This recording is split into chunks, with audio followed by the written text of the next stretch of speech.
She invited me to go along with some others to the Congressional Women's Luncheon. Okay. Laura Bush was there. Okay. I remember very well. And so we had spent a couple of nights maybe in Washington, D.C. And so I got better acquainted with Susan at that time, and we became friends then from that experience. And we had a good time together. So I've known her for a long time. And so when I had a call about supporting this luncheon that they were having in Little Rock. And so I did, and that was her last year, for the first one, for the Woman of Inspiration. And she was the first one named as the Woman of Inspiration. And Susan had been involved with children's advocacy and had been involved with that longer than, had known more about it than I. Okay. I'm just new coming into this. Okay. And although I have had this, always this deep feeling for children and children that have been abused or neglected or whatever that this represents. Okay. And I can remember the first time after the Jones Center opened, and I had a group from Little Rock here, and women, it was a women's forum thing that I was belonged to in Little Rock, and they came here for a few days and I was like the host for it, for them to be in this area. And we went to I was showing them the Jones Center, and they couldn't believe it, that we had something like the Jones Center here. And we had all the part of it that has all the nonprofits in it, that they could be there and not pay rent and everything.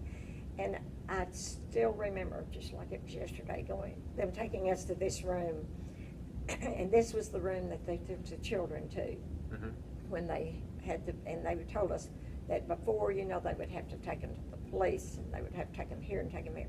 And now they had one room, one place that they could bring them to. And then all of these people came there to see the children that needed to about this problem. And they had the wall with their little handprints on it, because every child that came there, and they had little stuffed animals around in the room. And what a sad thought to have, that we've got little children that are being neglected or being abused, that we have to have a place, but yet they had a good, warm, comfortable place for them to be at that time. But they put their handprints on the wall, and there was a paw of a little print of a little dog, because one of them had their little dog and wanted it put on there too. And I mean, things like that'll bring tears to your eyes to see something like that and all. But then you're turning around and you think, I'm so thankful that people are stepping up now and realizing the need for more money to fund this. And last year when they had the luncheon in Little Rock, and of course I did attend it and had a good crowd, and they raised a lot of money, and that's what it's all about. It's not about me being there as a woman of inspiration. That's not, that's not anything. It's about that it's a way to get people to all come together and be more aware, because some of these people that maybe know me and we're friends, and they'll go to this and then they'll say, yes, I need to step up and help this project. And so that's all my role is.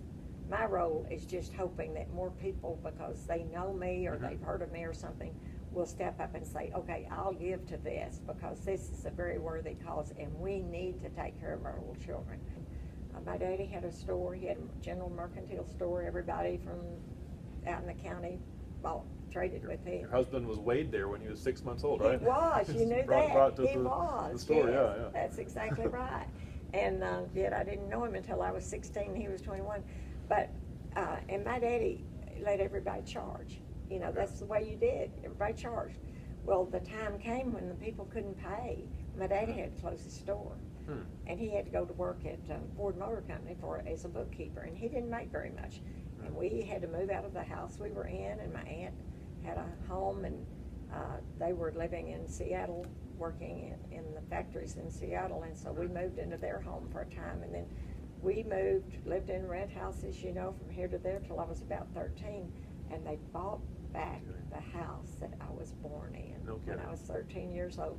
My brother and I were both born in that house, and we moved out of that house when I was 6 years old. My grandparents had built it, and we moved out of that house when I was 6 years old, and when I was 13, my mother and daddy had done well, Interesting. and bought the house back. So you lived in And that's the how- Seattle area for a few No, years. my aunt and uncle. Oh, your aunt and uncle did, My okay. aunt and uncle lived there, Okay. and we moved into their house. They still had their house in Heber Springs, so when we Okay. had to move, we moved into their house. Gotcha. So, but my mother and daddy, what I was getting to is that even during that time, mother and daddy were always really good about helping other people. They really were. And later on, you know, if somebody out in the county or someone needed to go to Little Rock to the doctor or Little Rock to the hospital or something like that, my daddy would take them. Mhm. Or as we got older, you know, my brother would. And it wasn't maybe so much as the money you gave, but it was helping other people. Mhm. And they taught us because we saw how they did, and they taught us about giving and helping other people. And then I didn't know this until later, much later.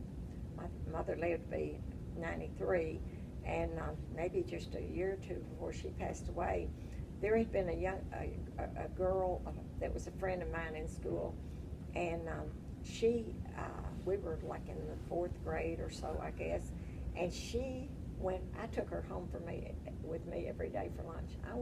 We didn't have a lunchroom program until I was senior in high school, and I went to school with children that really didn't have lunch to bring to school that Mhm. much, you know, or not much of anything. And I took this a friend home with me every day for lunch. Hmm. And then later they moved away, but she came to see my mother, and she told we had caregivers, and she told them that, because I never had any contact with her from then on, and she told them that she could not go to school, but my mother bought her books. Well, we never knew that. So you hear stories later on about your parents that you never knew, but how they helped people, and they did, but we were brought up that way. We were brought up just like our church always comes first with our giving. Okay. But I was brought up as a little girl, you know, we always tithed. We always believed in tithing. And I remember, you know, like the children in the family, that on Sunday mornings, we had our dime to put in that envelope at church. But we all put our envelope in ourselves. And Johnny and I just followed through. We always, you know, we started out in a 2-room apartment, a bedroom and a kitchen and a bathroom, and that was it. But one thing we always did, we believed in tithing. We believed that our first 10th went to our church. And so our church has always come first. We were fortunate in every place. We lived in Texarkana when we first married, but just about 10 months. Then Heber Springs for a short time. Then we moved to Little Rock. Little Rock, Stuttgart, and here, every place we've lived, we've been fortunate enough to have built a new church.